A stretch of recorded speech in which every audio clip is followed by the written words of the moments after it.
ये नस्ल कतई मौजूद है।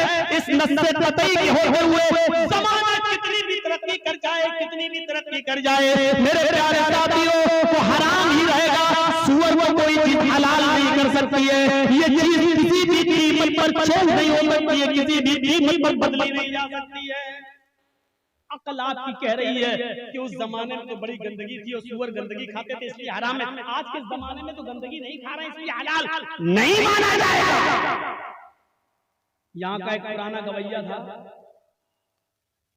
शायद आपने नाम सुना होगा, रफी, बहुत मशहूर गायकार गुजरा है। रफी साहब हज करने के लिए गए और मक्के से मदीना जाते वक्त कहीं रास्ते में उनको रुकना पड़ा तो रुक गए। वहां एक अरबी देहाती गाना गाता हुआ आया, अरबी देहाती गाना गाता हुआ आया और वो बड़े भोंडे अंदाज में गाना गा रहा था। बड़े भोंडे अंदाज में गाना गा रहा था। न तो उसको ढोल बजाना सही से आ रहा था, न कुछ और सारंगी बजाना, न भोंपू बजाना, और गाना भी बहुत बुरी आवाज में गा रहा था। तो रफी साहब उसका गाना सुनने के बाद कहने लगे, अब मेरी समझ में आया है कि अल्लाह के रसूल सल्लल्लाहु अलैहि वसल्लम ने गाना क्यों हराम करार दिया। अल्लाह के नबी ने इन बद्दुओं का, इन देहातियों का गाना सुना है, इसलिए हराम करार दे दिया कि गाना गाना और गाना सुनना हराम है। अगर हमारा गाना सुना होता तो कभी हराम करार, क्योंकि हमारी आवाज बड़ी अच्छी है, खुशूबी के साथ हम गाते हैं। अगर हमारा गाना सुना होता अल्लाह के नबी सल्लल्लाहु अलैहि वसल्लम ने तो उसको हराम करार नहीं देते। देखिए अपने हिसाब से आदमी ने रास्ता निकाला कि ये लोग तो गाना गाने नहीं जाते हो, गा भी रहे हैं तो बड़े गंदी और भद्दी आवाज में, इसलिए नबी ने हराम करार दिया। अगर नबी हमारा उस जमाने में हम होते और हमारा गाना सुनते तो कभी गाने को हराम करार नहीं देते। अपने हिसाब से उसने ढाल लिया। तो मेरे भाइयों, शरीयत को अपने हिसाब से नहीं ढाला जा सकता। ये जुर्म है, शरीयत को अपने हिसाब से नहीं ढाला जाए। कुरान की एक आयत है,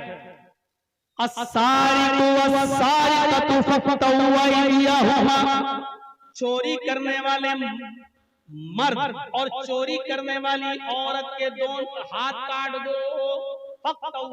उनके हाथ काट दो। मर्द चोरी करे तो मर्द का, औरत चोरी करे तो औरत का हाथ काट दो। कुरान ने क्या कहा? हाथ काट दो। पाकिस्तान के एक मुफस्सिर ने इसकी तफसीर क्या की है, मैं नाम नहीं लेना चाहता हूं। पाकिस्तान के एक मुफस्सिर ने तफसीर की है, चोर से मुराद इंडस्ट्रीज हैं। ये बड़े बड़े जो कारखाने चल रहे हैं ये इंडस्ट्रीज हैं। और अल्लाह रब्बुल आलमीन ने कहा कि इनके हाथ काट दो, तो हाथ से मुराद नेशनलाइजेशन, यानी इन तमाम इंडस्ट्री को अपने इनको छीन कर अपने कब्जे में ले लेना चाहिए गवर्नमेंट को। और काटने से मुराद क्या है? इनको काट दो, यानी इनके सरमायाकार जिन्होंने दौलत और पैसे को अपने पास जमा कर रखा है, ये यानी से जिन लोगों ने बड़े पैसा कमा कर इंडस्ट्रीज बना ली और कारखाने बना लिए, इन कारखानों को, इनकी कमाई को छीन कर गवर्नमेंट को अपने हवाले कर लेना चाहिए। ये मतलब है कुरान की इस आयत का। मेरे भाइयों, हालांकि उसकी तफसीर बिल्कुल गलत है, क्योंकि कुरान करीम ने कहीं नहीं कहा कि इससे मुराद ये है। उसने कहा कि चोरी करने वाला चाहे मर्द हो या औरत, उसका हाथ ही काटा जाएगा। इंडस्ट्री का मालिक कोई कितना बड़ा हो, अगर वो हलाल पैसे से कमाया हुआ है तो उसकी इंडस्ट्री पर आंच नहीं आनी चाहिए। कोई आदमी कितनी ही उसको अपनी अकल से बदलने की कोशिश करे, वो नहीं बदल सकता। अरब के काफिर क्या कहते थे? मुशरिकीन मक्का क्या कहते थे? ये मोहम्मद सल्लल्लाहु अलैहि वसल्लम सूद को हराम करार दे रहे हैं, अल्लाह के नबी सूद को हराम करार दे रहे हैं। अरे सूद हराम कैसे हो गया? रिबा, सूद ब्याज हराम कैसे हो गया?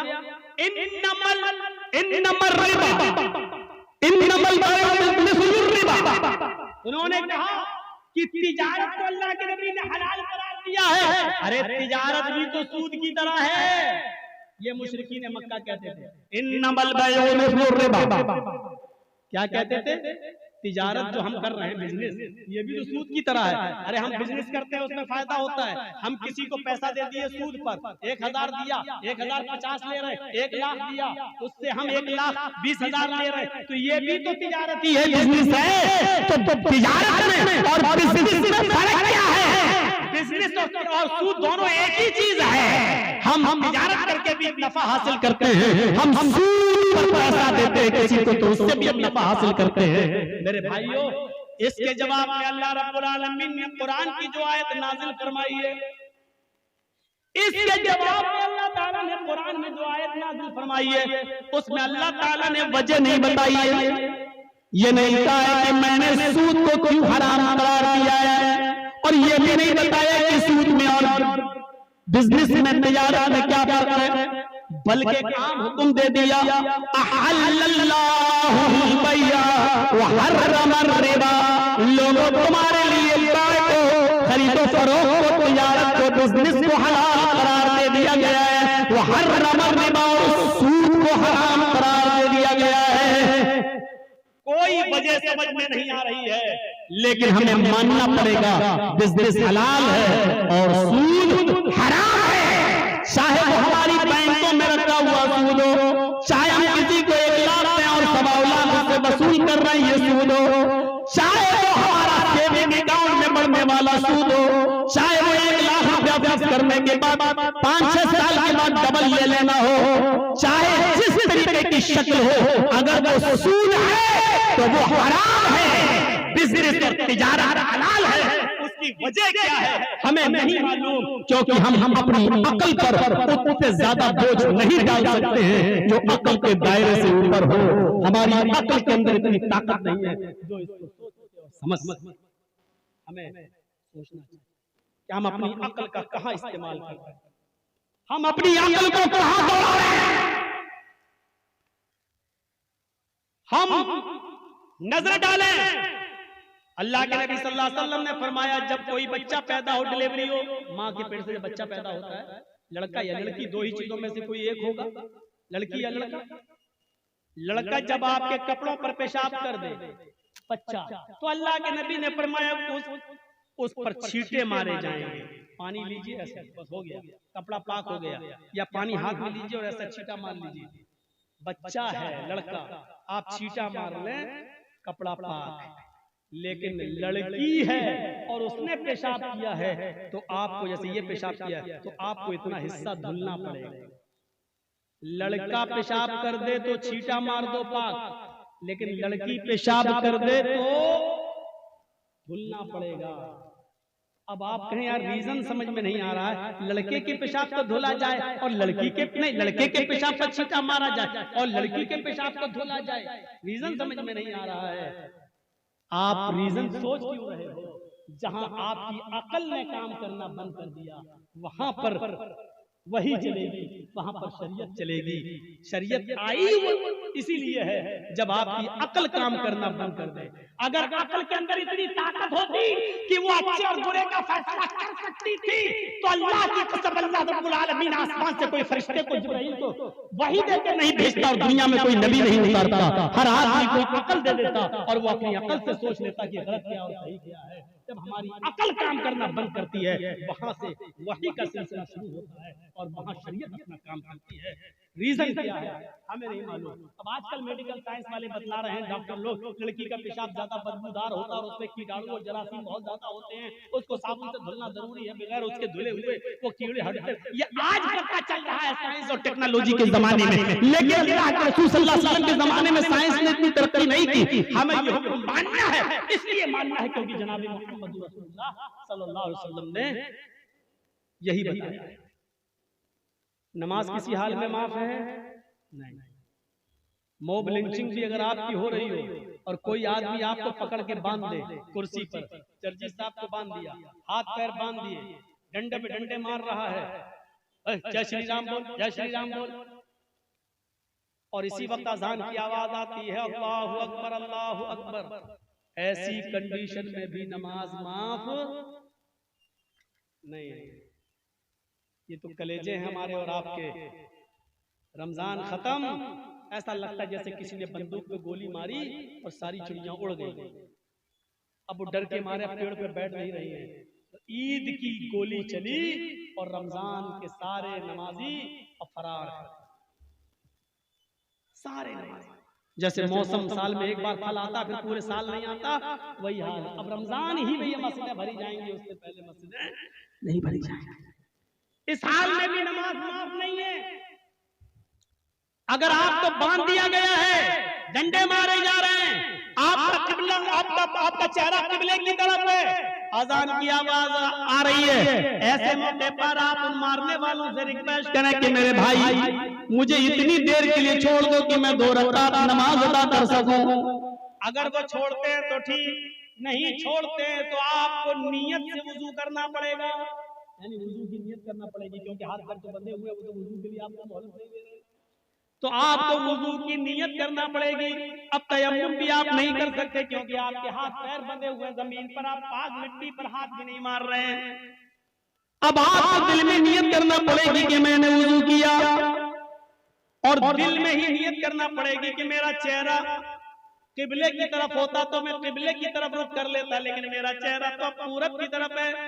इलाहुल आलमीन, चेहरा पूरब की तरफ है तो क्या हुआ, मेरे दिल में तो नियत ही है कि किबले की तरफ रुख करके नमाज पढ़ लेता अगर मैं खुला होता, लेकिन मेरे अंदर ताकत नहीं, तो वो दिल ही में किबले की नियत कर ले कि जहां मेरा चेहरा यही किबला है। अब वो अल्लाहु अकबर कहकर हाथ नहीं बांध सकता, लिहाजा वो अपने दिल ही में कह ले अल्लाहु अकबर, हाथ नहीं बन रहे मत बांधे, और ज़बान से जुमले अदा करने लगे अल्हम्दुलिल्लाहि रब्बिल आलमीन अर्रहमानिर रहीम मालिक यौमिद्दीन। ऐसी कंडीशन में अब वो 4 रकात नमाज नहीं पढ़ेगा, बल्कि उसके ऊपर सिर्फ 2 रकात नमाज है।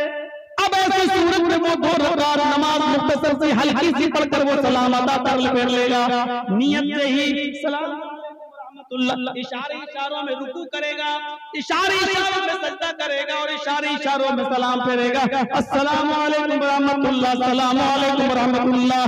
नमाज इस कंडीशन में भी माफ नहीं है।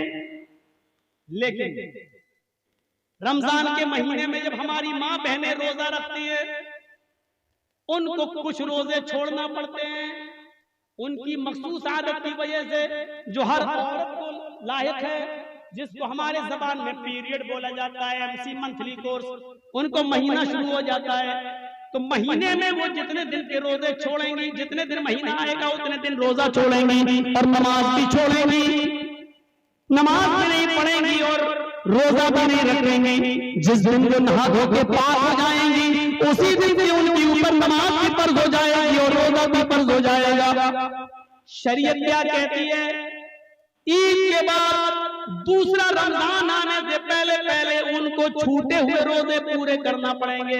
इस औरत के 5 रोजे, 6 रोजे, 7 रोजे जो छूटे, इस औरत को 5 में पूरा करना पड़ेंगे। लेकिन नमाज के बारे में शरीयत खामोश है, और अल्लाह के नबी फरमाते हैं कि उस औरत को छूटी हुई नमाजें नहीं पढ़ना है। 4 दिन, 5 दिन, 6 दिन, 7 दिन की जो नमाजें की छूटी हैं वो इसको नहीं पढ़ना है। अकल कहती है कि नमाज बड़ी इबादत है, इसलिए नमाज की कज़ा तो होनी चाहिए थी, लेकिन यहाँ अल्लाह के नबी कह रहे हैं नमाज नहीं पढ़ना है। रोजा नमाज के बाद दर्जा रखता है, लेकिन अल्लाह के नबी कह रहे हैं तो रोजा दूसरा साल आने से पहले उसको रोजों की कज़ा करना है। रीजन क्या है, अल्लाह के नबी ने नमाज उसके ऊपर से क्यों माफ कर दी और रोजा रखने का हुक्म क्यों दिया है, रीजन क्या है हमें नहीं मालूम। जब हमारी अकल ने काम करना बंद कर दिया है, इसीलिए शरीयत में हुक्म दिया गया है अब अपनी अकल को मत दौड़ाओ, जैसा जनाब मोहम्मद रसूलुल्लाह ने फरमा दिया उसी तरीके से तुम अमल करो। हमें नहीं मालूम कि औरतों को नमाज पढ़ने की इजाजत क्यों नहीं दी है, रोजा रखने का हुक्म क्यों दिया, नमाज क्यों माफ कर दी है। बस नबी ने ऐसा ही कहा, हमें ऐसा ही करना है, हमें अपनी अकल को नहीं दौड़ाना है। ये नस्से कतई है जिसमें कोई चेंजिंग नहीं की जा सकती है। चोर के हाथ पहले काटे जाते थे, अब भी काटे जाएंगे। ज़िनाकार ज़ानी को पहले संसार किया जाता था, अब भी संसार किया जाएगा। पत्थरों से मार मार के हलाक पहले किया जाता था, आज भी किया जाएगा। कुआरा लगाया लड़की है तो 100 कोड़े उसको पहले मारे जाते थे, आज भी मारे जाएंगे। ये अलग बात है कि हिंदुस्तान के अंदर ये सजा लागू नहीं हो सकती, क्योंकि यहाँ इस्लामी निजाम नहीं है। ये वहां लागू होगा जहां इस्लामी। हमें अपनी अकल को दखल देने की जरूरत है। हर आदमी अपनी अकल से इस्तेमाल कर रहा है, इसलिए आज ये दिन देखना पड़ रहा है। हमारे पास तो इतनी भी अकल नहीं है कि इलेक्शन का जमाना आए तो हम वोट किसको दें, जबकि हम देख रहे हैं कि 80 करोड़ लोग और 20 करोड़ बाकायदा उत्तर प्रदेश में ये कहकर वोट मांगा गया 80 बमुकाबला 20, 80% और 20% ये नारा लगाया गया। 80 करोड़ लोग एक प्लेटफॉर्म पे हैं, वो ये नहीं देख रहे हैं कि पेट्रोल 110 पार हो चुका है, वो ये नहीं देख रहे हैं कि डीजल 103 पार हो चुका है, वो ये नहीं देख रहे हैं कि घर में चलने वाली गैस सिलेंडर 1000 के पार हो चुकी है, वो ये नहीं देख रहे हैं कि महंगाई कितने स्तर पर चढ़ चुकी है। उनको ये नहीं मालूम कि हमारे देश का हाल श्रीलंका की कगार पर पहुंच चुका है। हमारे मुल्क का रुपया इस वक्त डॉलर के मुकाबले में इतना कमजोर हो चुका है कि $1 77 रुपए के बराबर पहुंच चुका है, 77 रुपीज। यहाँ तक कि चंद ईमानदार मीडिया के लोगों ने ऐलान जारी कर दिया है, रिजर्व बैंक ने ऐलान जारी कर दिया है कि श्रीलंका से भी बुरे हालात होने वाले हमारे भारत के। लेकिन 80 करोड़ लोगों को इसकी कोई चिंता नहीं है, वो अपने आका के इशारे पर चल रहे हैं। उनको चिंता सिर्फ इस बात की है कि ये 20 करोड़ लोग इनकी टोटी टाइट रहे, इनकी उठी हुई गर्दनें झुकी रहे, ये हम यहाँ मिलाकर बात कर सके, ये नादिम रहे और शर्मिंदा रहे। इस दुनिया पर 80 करोड़ लोग एक हैं, लेकिन हम इलेक्शन के मौके पर एक नहीं हो रहे हैं। हमारा फायदा किसमें? हमारे लिए इस पार्टी ने क्या किया, इस पार्टी ने क्या किया, इसने क्या किया। आपका आज का ये दौर इस बात का दौर नहीं है कि हमारे लिए किसने क्या किया। आज का दौर ये दौर है कि आप ये देखिए कि हमारे लिए कम नुकसानदेह कौन है और ज्यादा नुकसानदेह कौन है। ये आज का दौर है। आपने वो किस्सा सुना मेरा किसी तकरीर में, शेर, भेड़िया और लोमड़ी तीनों शिकार खेलने के लिए निकले। शेर, भेड़िया और लोमड़ी तीनों जंगल में निकले और तीनों ने शिकार किया। शेर ने हिरन मारा, भेड़िए ने बकरी मारी और लोमड़ी ने खरगोश। तीनों जानवर मरे पड़े हैं। शेर ने कहा भेड़िए से, भेड़िए बताओ कौन सा जानवर किसको खाना है। इस शेर को समझ जाओ तो पूरी तकरीर समझ जाओगी। मैं नाम नहीं लूंगा। 4 दिन से हड्डियों पे पलने वाले कुत्ते बहुत भौंक रहे हैं टीवी पर। हड्डी में क्या मजा है, वो हड्डी उनके मुंह से छूट नहीं रही है। ऐसी हड्डी फेंकी है हमारे देश के चौकीदार ने कि उस हड्डी का टेस्ट इनको ऐसा लगा है कि असली झगड़ा और असली दहशतगर्दी और आतंकवाद ये मीडिया वाले फैला रहे हैं, जिसको हम कहते हैं पालतू और गोदी मीडिया। और इसमें कुछ पापा की परियां भी मौजूद हैं। पापा की परियां जानते हो ना?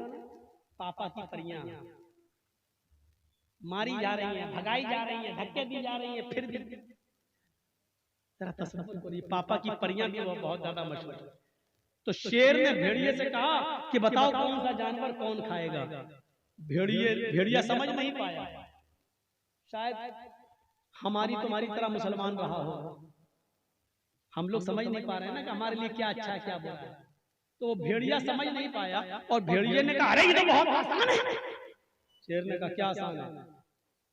कहा रे भाई हिरन आपने मारा, हिरन बड़ा जानवर है, आप खा लीजिए। बकरी मैंने मारी है, बकरी छोटा जानवर है, बकरी मैं खा लेता हूँ। खरगोश लोमड़ी ने मारा है, खरगोश लोमड़ी खा लेगी। फैसला उसका बिल्कुल सही था कि नहीं था? अकल के मुताबिक बिल्कुल सही था और इंसाफ पर मबनी फैसला था, सही फैसला था। भाई हिरन आपने मारा आप खा लो, भेड़िया मैंने मारा, बकरी मैंने मारी मैं खा लेता हूँ। लोमड़ी ने खरगोश मारा, लोमड़ी खरगोश खा ले। शेर ने कहा अच्छा जरा ये फैसला करना तुझे किसने सिखाया? इतना गंदा फैसला, इतना बुरा फैसला किसने बताया तुझे? मारा एक पंजा शेर ने भेड़िए को उसकी गर्दन भी अलग, वो मरा हुआ वो भेड़िया गया। लोमड़ी ने देखा भेड़िए की कटी हुई गर्दन पड़ी, शेर की तरफ देखा, शेर ने कहा कम वक्त फैसला करना नहीं आता, ए लोमड़ी तू फैसला कर, इस कमीने को फैसला करना नहीं आता, तू बता कौन सा जानवर कौन खाए। लोमड़ी ने कहा बहुत आसान। कहा क्या है? अरे आप जंगल के राजा हैं, ये तीनों जानवर आपके हैं, आप नहीं खाएंगे तो और कौन खाएगा? आपने हिरन मारी, सुबह हिरन खा लीजिए, शाम को बकरी खा लीजिए, अब बचा खरगोश, तो दोपहर में मुंह का टेस्ट बदलने के लिए आप खरगोश खा लीजिए। आप जंगल के राजा, आप नहीं खाएंगे तो कौन खाएगा? तीनों जानवर आप खा लीजिए, और अब तो ये भी आपका है, ये भी आपका है, ये भी आप खा लीजिए। शेर ने कहा इधर आओ, पीड़ थपथपाई, वाह लोमड़ी वाह, माशाअल्लाह कितना अच्छा फैसला, सच्चा फैसला, सही फैसला तो तुमने किया। अरे तुमने इतना अच्छा फैसला करना कहां से सीखा? लोमड़ी ने कहा हजरत इसी भेड़िए से सीखा। लोमड़ी का जवाब देखिए क्या। लोमड़ी ने कहा हजरत इसी भेड़िए से सीखा। अगर भेड़िए ने फैसला न किया होता तो मैं ऐसा फैसला नहीं करती। भेड़िए के अंजाम ने मुझे बता दिया और उसी से मैंने फैसला करना सीख लिया।